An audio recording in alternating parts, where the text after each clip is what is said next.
ค่ะเอาแค่ทรงอย่างเดียวนะใครที่ดูเป็นลูกแม่ได้ไหมคะเอางี้ดีกว่าลูกสะใภ้ดีกว่าไหมคุณแม่ดุไหมคะเวลามีแฟนเหมือนจะไม่ดุแต่ก็ดุแสดงว่าเชื่อแม่หน่อยไม่ได้นะที่บอกว่าแม่แบบชิวๆแม่จริงหรือเปล่าชิวไหมแล้วกับจับหัวนะอยากรู้นี้ว่าสมัยเราเข้าเล่นการเมืองเคยมีพรรคการเมืองต่างพรรคมาจีบแล้วมั้งไหมก็มีอ่ะเหมือนกับมาแบบเล่ๆอะไรอย่างเงี้ยนะ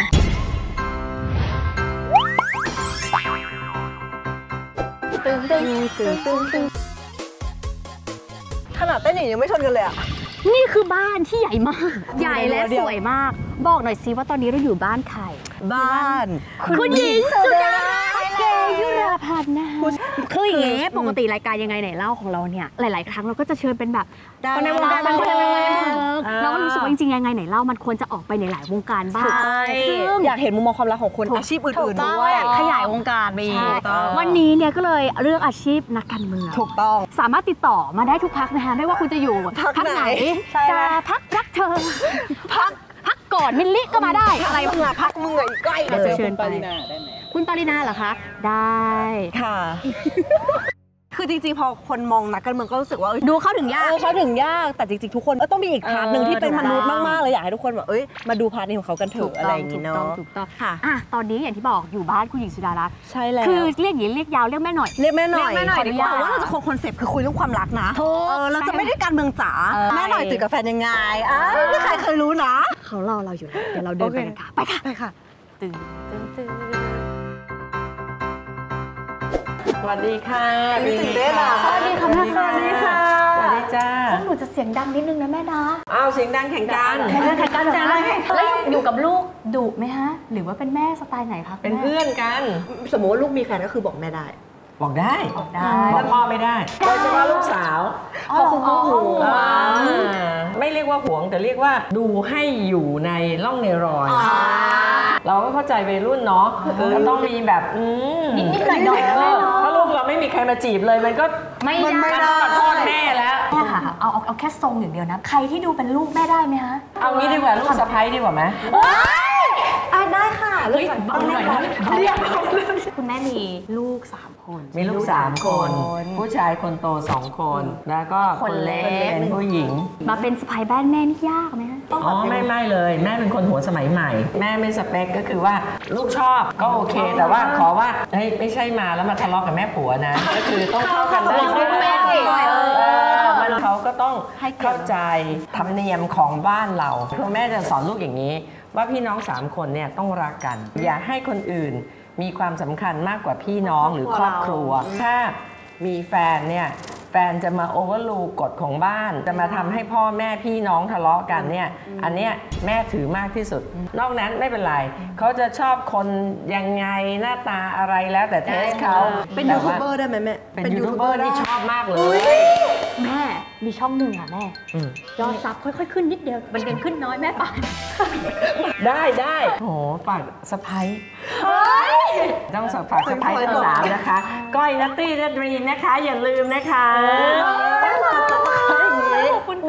ไม่ได้สวยอย่างเดียวนะเก่งด้วยค่ะเดี๋ยวให้แม่พาชมบ้านแล้วแบบใช่ค่ะก้อยนัตตี้ดี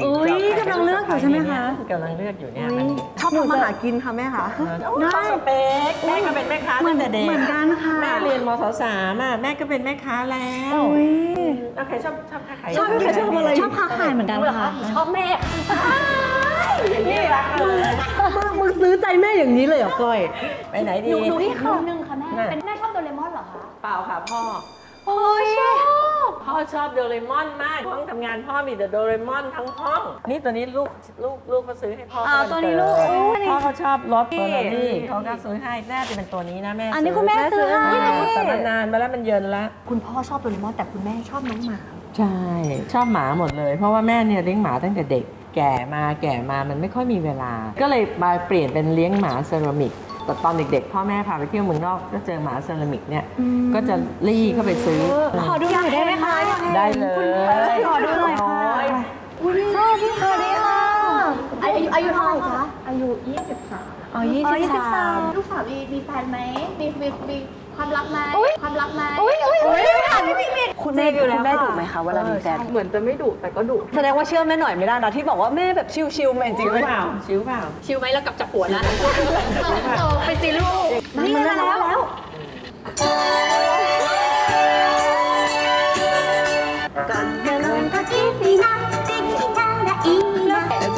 อบมากทั้งห้องทำงานเท่าไหร่เป็นโดเรมอนหมดเลยดีค่ะต้องมันจะเปื้อนๆหน่อยนะเพราะว่าอันเนี้ยใครก็ทำความสะอาดไม่ได้ นอกจากแม่แม่มีความสุขเวลาแม่แบบบางที เครียดอย่างเงี้ยเหรอบางทีแบบทำงานเบื่อเฮ้ยกูเบื่อมานั่งจัดนี่ดีกว่าเบื่อทำงาน สมมุติว่าเกิดพวกหนู3คนมีใครคนใดคนหนึ่งทำมันตกสักตัวหนึ่งแล้วแตกนะแม่ ไม่มีใครกล้าแตะตู้นี้ อุ้ยอย่าชนะพวกหนูอะอย่าชนะ เพราะฉะนั้นเนี่ยแม่จะเป็นคนจัดเองตู้นี้ อันนี้เป็นมุมผ่อนคลายนะ ค่ะ ขอมุมแบบว่า working woman ใช่ อยู่ห้องเดียวกันเลยเป็นห้องทำงาน อันนี้ก็จะเป็นโต๊ะทำงานแล้วแม่ก็วาดรูปก็จะมีงานวาดรูป รูปนี้แม่วาดหรือเปล่าคะ ไม่ขนาดนั้นไม่ขนาดนั้นมันก็แปลว่าได้อยู่แถวนี้ก็วาดเรือไปเรื่อยแถวเห็นเรือนี่ วาดหนูเข้าไปในเรือได้ไหมแม่ ได้เลยไว้ในหัวใจเลยลูกไว้ในหัวใจเลยลูก คุณแม่มีแบบรูทีนของ work แบบในการทำงานของคุณแม่ไหม ก็ทำงานการเมืองแล้วตอนนี้มาตั้งพรรคเนาะ ค่ะ มาสร้างพรรคใหม่ไทยสร้างไทยเนี่ยแม่ก็จะอย่างนี้คือเวลาที่แม่อยากจะต้องคิดอะไรและคิดไม่ออกเนี่ยแม่จะมาวาดรูป มันทำให้หัวเรา แม่ แล่น จะวาดรูปทำให้มีสมาธิ แต่อย่างที่บอกนะคะว่าวันนี้เราจะมาคุยเรื่องความรักว่าเฮ้ยคนรุ่นแม่แล้วคนรุ่นเรามันต่างกันไหมเรายังไง ได้เลยฟังว่าเจอที่ไหน ไปค่ะ ไปตกเบ็ดที่ไหนมา เคมีเวลาแม่อยู่กับพ่อเนี่ยเป็นแบบไหนคะอยากรู้ว่ากุ๊กกิ๊ก ก็มีกุ๊กกิ๊ก แต่ ก็ ว่า มี ฉันน่ะรู้สึกว่าเวลาแม่พูดถึงพ่ออะแม่มี ตามีประกาย ใช่ งั้นเราเดี๋ยวย้อนไปหน่อยดีกว่า ตั้งแต่สมัยที่เขาแบบเจอกันแรกๆนะ อะไร จะไปเจอกันได้ไง ใช่แล้ว เขาเป็นรุ่นพี่ปี 3 แม่เป็นเฟรชชี่เข้าไปก็จะเป็นตัววากเกอร์ซึ่งก็แบบวางท่าขึ้นไปนั่งบนสแตนสูงๆแล้วก็วางท่าข่มพวกเราอะไรเงี้ยแม่เนี่ยเป็นคนที่เป็นลูกสาวคนเดียว แม่ก็จะเอาอกเอาใจมากแบบเลี้ยงเหมือนไข่ในหิน แต่พ่อเนี่ยฝึกให้แม่เข้มแข็งแบบเนี้ยเนื่องจากนิสัยเราถูกเลี้ยงมาแบบเราเป็นหนึ่งในบ้าน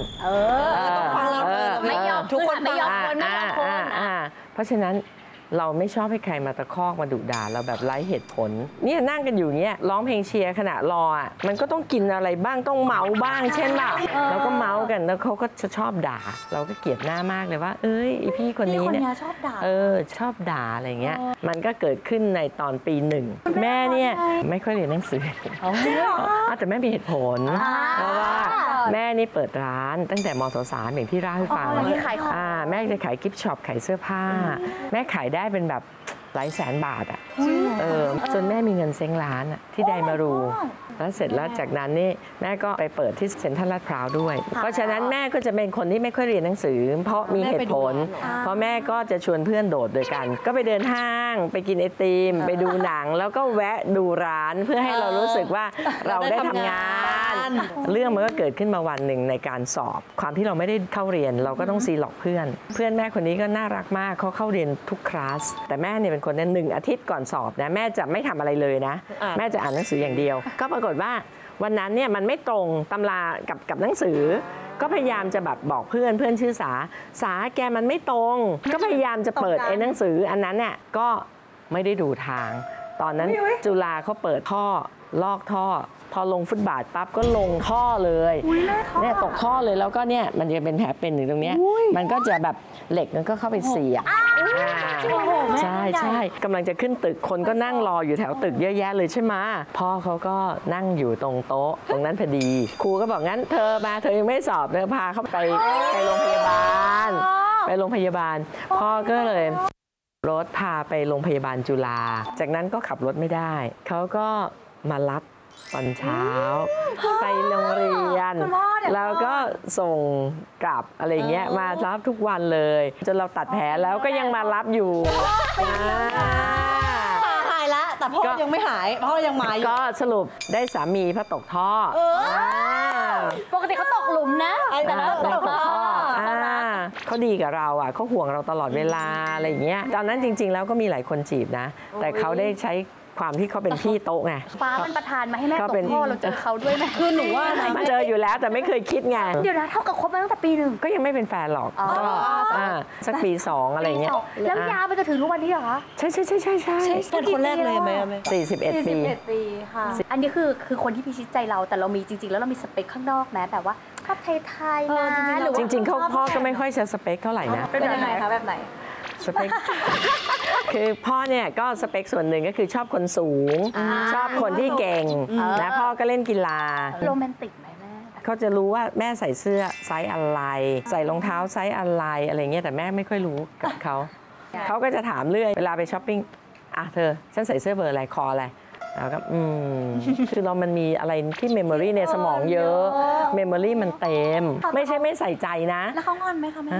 ก็มีงอนบ่อยพ่องอนบ่อยพ่องอนบ่อย งอนบ่อยยังไงอะ ก็ง้ออะไรเงี้ยพ่ออันนี้นะอะไรเงี้ยเขาก็เฉย นิ่ง พอหลายๆทีครับเจ้าไง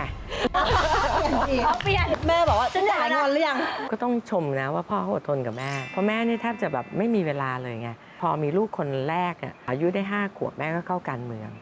แล้วเขาก็เลี้ยงลูกไว้ให้ เคยแบบจะเลิกกันเนี่ยหรือทะเลาะกัน อ๋อ แรงๆ มีคือแม่จะเป็นมีทัศนคติอย่างหนึ่งนะต้องรักตัวเองมากกว่ารักคนอื่นรักตัวเองนี่ไม่ได้แปลว่าเห็นแก่ตัวนะถ้า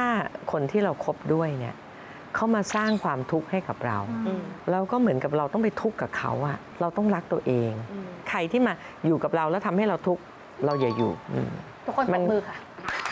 จริงค่ะ นี่เรื่องจริงแม่ จริงค่ะแม่ ท้ายที่สุดเนี่ยก็คุยกัน ก็ต่างคนต่างขอโทษกันอืม พ่อเจ้าชู้ไหม เจ้าชู้ตอนหนุ่มๆเจ้าชู้ แม่กำลับไงแม่ แม่ก็จะมีกฎถ้าเป็นตัวเป็นตนเมื่อไหร่แม่เลิกนะเขาก็ไม่มีหรอกเขาก็มีแบบไปกับกลุ่มผู้ชายมันก็ต้องมีแบบสาวกุ๊กกิ๊กก๊อกกักอะไรกันอย่างเงี้ยแต่ต้องเล่าให้ฟังแล้วจะไม่ไปเชียงใหม่กับเพื่อนเนี่ยเป็นไงสาวเป็นไงบ้าง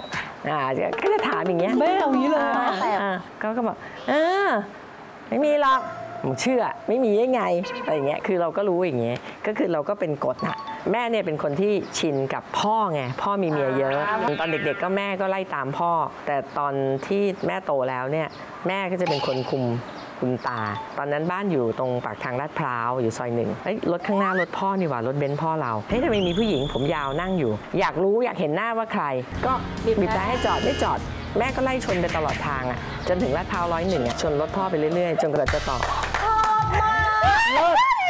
ปัง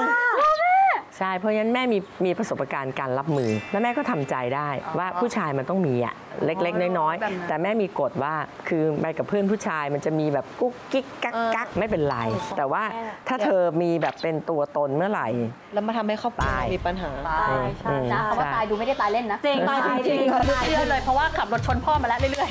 ๆ ชอบมากเลยซีนนั้นนะ จริงชอบมาก จริงดีมากจริงอ่ะแม่อยากรู้อันนี้ว่าสมัยเราเข้าเล่นการเมืองเคยมีพรรคการเมืองต่างพรรคมาจีบแล้วบ้างไหม ก็มีอ่ะเหมือนกับมาแบบเล่ๆอะไรอย่างเงี้ยนะแต่แม่เนี่ยแม่เป็นคนที่นิสัยดีเปล่าไม่รู้บางทีแม่ก็ใช้ความเป็นผู้หญิงใช้เขาทำงาน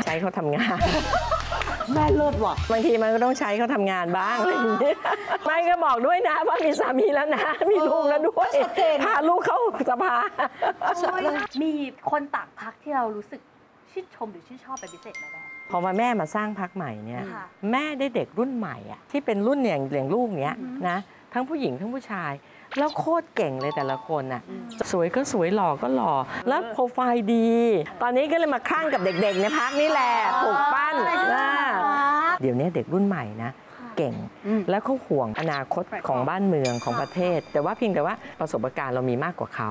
เราก็มาเสริมกัน ครั้งแรกอะไรที่ทำให้เรารู้สึกว่าเราจะเล่นการเมืองได้ อ๋อเป็นพ่อแม่เนี่ยเห็นคุณพ่อเนี่ยเป็นฮีโร่ตั้งแต่เด็กๆเลยคือพ่อเนี่ยเป็นสสโคราชถ้าไปต่างอำเภอเนี่ยถนนมันยังไม่ดีอะลูกต้องไปนอนค้างในอำเภอนั้นเลย มันก็จะแบบไฟไม่มีน้ำไม่มีเฮ้ยพอไปกลับไปอีกทีหนึ่งหมู่บ้านที่เป็นแบบเนี้ย ดีขึ้นแล้ว ดีขึ้นมีไฟ มีโรงเรียนให้เด็กแม่ก็มีความรู้สึกเฮ้ยพ่อเราเป็นฮีโร่พ่อเราช่วยเขาได้แล้วก็ตอนปี35อะไรเงี้ยพ่อก็อยากให้สมัครก็เหมือนกับเราก็อยากให้พ่อชื่นใจสักครั้งหนึ่งเลยพอไปทำแล้วนึกว่าแบบจะทำให้แค่พ่อชื่นใจกลายเป็นเราพ่อไปทำจริงทำจังเอาจริงเอาจังพ่อก็สอนเสมอว่าการเป็นนักการเมืองคือเป็นคนรับใช้ประชาชนนะเขาเลือกเรามาแล้วเราต้องทำงานให้เขาให้สำเร็จเอาผลงานแลกคะแนนเสียงเราก็เลยอยู่การเมืองติดต่อยาวนานมานี่แหละ30 ปีแล้วเราอยากให้ลูกเล่นไหมหรือไม่แล้วแต่เขาแล้วแต่เขาเลยชีวิตลูกเนี่ยแม่ค่อนข้างที่จะให้เขาคิดเองนะเพียงแต่ว่าเราบอกกรอบเขาเป็นคนที่ดีต่อสังคมเป็นคนที่รับผิดชอบต่อตัวเองรับผิดชอบต่องานอะไรเงี้ยแม่ก็จะสอนแค่แบบกรอบจะมีพื้นที่ให้เขาอะไม่ใช่เขาไปเสือกกับเขาทุกเรื่องอะไรเงี้ยไงแต่แม่โชคดีอะลูกไม่ค่อยมีวีรกรรมอะไรที่แบบทำให้หนักใจแม่สอนดีเรื่องขัดใจเล็กๆน้อยๆก็มีนะแต่ว่าแม่ก็ต้องหัดบริหารจิตใจแม่เองเดี๋ยวน่าจะมาถึงคำถามสุดท้ายแล้วกับประเทศเราบ้างหนูอยากรู้ว่าณวันนี้ถ้าให้พูดสักหนึ่งเรื่องที่แม่รู้สึกว่าเป็นห่วงที่สุดหรือรู้สึกว่ามันควรจะรีบเปลี่ยนแปลงที่สุดแก้ไขสำหรับแม่มันคือเรื่องอะไรเปลี่ยนผู้นำเราก็ไม่ได้โจมตีเขานะแต่ว่าเราก็ต้องเข้าใจว่าเขาเป็นทหารคือเขาก็อยู่ในกรอบสังคมของเขาเขาเรียนอยู่ในหมู่เหล่าของเขาพอเขาจบเขาก็อยู่ในค่ายเนี่ยแล้วคอมมานเดอร์อย่างเดียวเขาไม่ได้มาต่อสู้อย่างเนี้ยอย่างลูก3 คนเนี่ยยังก็ต้องทำมาหากินถูกไหมเพราะฉะนั้นเนี่ยแม่ก็เข้าใจนะว่าเขาอ่ะไม่เข้าใจความรู้สึกของคนจริงๆอ่ะเขาไม่อย่างนั้นน่ะเขาก็จะไม่พูดหรอกว่าน้ำท่วมคุณก็ไปเลี้ยงปลาซึ่งมันเป็นไปไม่ได้แม่ก็ไม่ได้ว่าเขานะคือสายอาชีพเขามาอย่างเงี้ยเขาไม่ได้รู้โลกภายนอกมากนักแล้วเจอวิกฤตเศรษฐกิจวิกฤตโควิดวิกฤต disruption การเปลี่ยนแปลงเทคโนโลยีซึ่งถ้าเราปรับตัวได้ทันเราก็จะเอาวิกฤตนี้เป็นโอกาสได้นั้นวิกฤตเทคโนโลยีนี้รัฐบาลยังไม่รู้เลยเรายังต้องซีหลอกบัตรประชาชนในการที่จะแสดงตัวเราเองอะไรเงี้ยมันไม่ใช่แล้วไงเพราะฉะนั้นทำไมแม่ถึงบอกว่าตอนนี้แม่หลงไหลคนรุ่นใหม่ในพรรคเพราะว่าเขาเก่งแล้วก็คิดว่านี่แหละคือความหวังของแม่ในการที่เขาจะเข้ามาทำงานรับต่อจากแม่ทำหน้าที่แค่เป็นเสาเข็มให้กับพรรคนี้เป็นสะพานเชื่อมคนรุ่นใหม่ให้เข้ามาทำงานแล้วต่อไปมันคือหน้าที่ของเขาละที่เขาจะเปลี่ยนแปลงประเทศนี้จริงๆก็รู้สึกว่าอยากให้ประเทศเรามันได้เกิดการเปลี่ยนแปลงใช่ต้องเปลี่ยนแปลงเพื่อนหนูหนีไปอยู่ต่างประเทศกันเต็มไปหมดเลยแม่ถูกไม่อยากให้ทำนั้นเพราะประเทศไทยเราก็เป็นประเทศที่เรียกว่าดีทุกอย่างนะแต่เพียงแต่ว่าถ้าผู้บริหารประเทศเนี่ยมองเข้าใจนะเราก็จะสามารถที่จะหารายได้ได้เยอะแยะไปหมดเนี่ยนั้นแม่ก็เลยเชื่อในพลังของคนสร้างคนสร้างโอกาสเพื่อไปสร้างรายได้แล้วก็สร้างประเทศไทยการเมืองมันยุ่งเกี่ยวกับทุกคนมันเป็นการกำหนดชะตาอนาคตต่อให้คุณเก่งแค่ไหนแกร่งแค่ไหนถ้าคุณอยู่ในการเมืองที่มีอีโคซิสเต็มแบบนี้คุณก็ไปไม่รอดดังนั้นเนี่ยเข้ามาช่วยเปลี่ยนประเทศด้วยกันมาสร้างประเทศไทยด้วยกันนะขอบคุณมากขอบคุณจ้าขอบคุณจ้าขอบคุณคือจริงๆอ่ะทุกการปิดรายการจะมีแบบประโยคว่ายังไงไหนเล่าเป็นชื่อรายการค่ะพูดพร้อมกันโอเคได้เลยยังไงไหนเล่าขอบคุณนะคะขอบคุณแม่หน่อยขอบคุณจ้าขอบคุณจ้าได้ค่ะโอเคก็ฝากกดไลค์กดแชร์กด subscribe ช่องเราด้วยนะคะก้อยนัตตี้ดรีมนะคะใช่แล้วค่ะแล้วมีแฟนเพจ Facebook นะคะก้อยเป็นบักนัตตี้เป็นบักดรีมค่ะแม่มีแฟนเพจเลยติดตามไหมคะได้เลยค่ะก็ Facebook นะคะหรือแฟนเพจทุกช่องทางโซเชียลของแม่คุณหญิงสุดารัตน์นะคะแล้วก็พรรคไทยสร้างไทยค่ะแต่ต้องนี่ก่อนค่ะต้องก้อยนะคะนัตตี้แล้วก็ดรีมนะคะกดก่อนค่ะ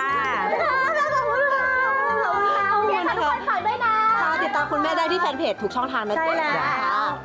บ๊ายบายค่ะ